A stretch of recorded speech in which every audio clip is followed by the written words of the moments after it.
In this video, I'm going to talk a little bit about interviewing. It may be somewhat intuitive to think, oh, I know how to do interviewing because I've been part of an interview as an individual applying for a job, or I've interviewed individuals applying for a job. But interviewing to solicit information related to the organization or their experience in the organization is a little bit different because when they look at you, they see you as the organization's representative, and you're asking them to disclose stuff they wouldn't normally disclose in an employment interview. One of the first concerns is whether or not you're interviewing an individual or you're interviewing a group. If you interview an individual one-on-one, there's obviously going to be a better connection. There's going to be more authentic sharing of information depending on what you ask and how you approach it. In groups, it's less likely to get to that individual's feelings about things that are more sensitive. So, for example, how they were being treated by other people within the organization. Well, I don't want to sit in a meeting and tell you, the interviewer, how I feel about my coworker sitting next to me making fun of me, or that my boss back there isn't very understanding of my issues, whether or not my issues appear valid to him. So it's unlikely that if I'm sitting in a group setting, that this is the type of information that I'm going to share. Group settings typically are time saving, and so that's one of the reasons somebody might choose a group setting for interview collection or data collection. But when we do choose a group setting, there needs to be a better reason for it. One of the problems with group settings is that when you have a number of individuals in the group, you tend to have one or two that are more vocal. I mean, if you think about in the classroom, there's usually one or two people who talk a lot and they have a lot to say. There's usually a couple of people who don't say anything, and then there's some kind of in the middle who have something to say, but they're not going to jump out and contribute all the time. And so what happens is you have one or two people really running the conversation. So in a group setting, the individual as the interviewer has to be a great facilitator to bring in everybody's views. But again, it's important that the views that are brought in are not intended to be very sensitive information.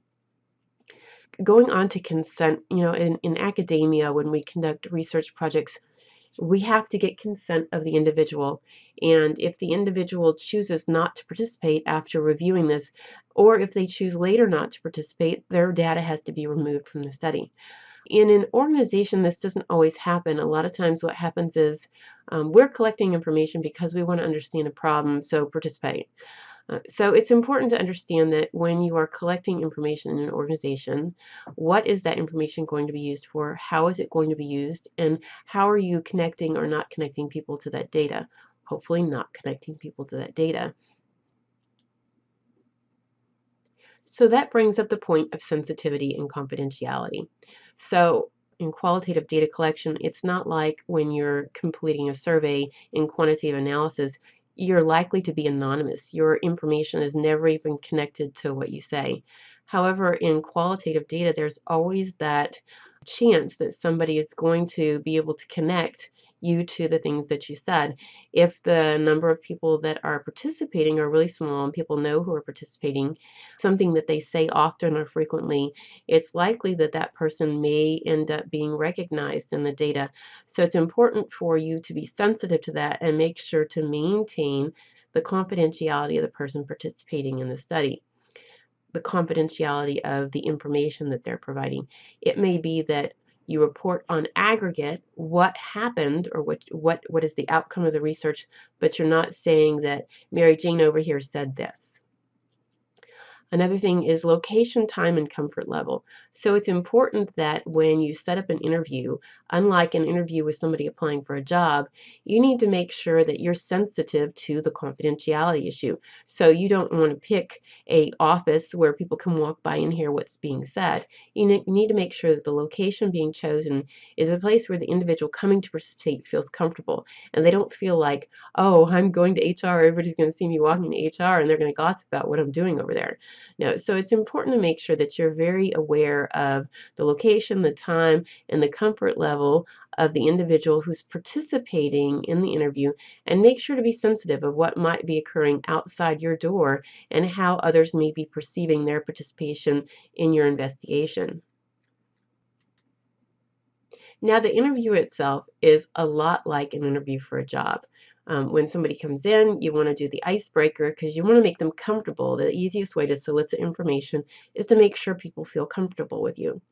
You need to use an interview protocol. So, as I said before, one of the reasons that you pick a methodology and a purpose and the overarching research question is so that it guides the development of the interview protocol.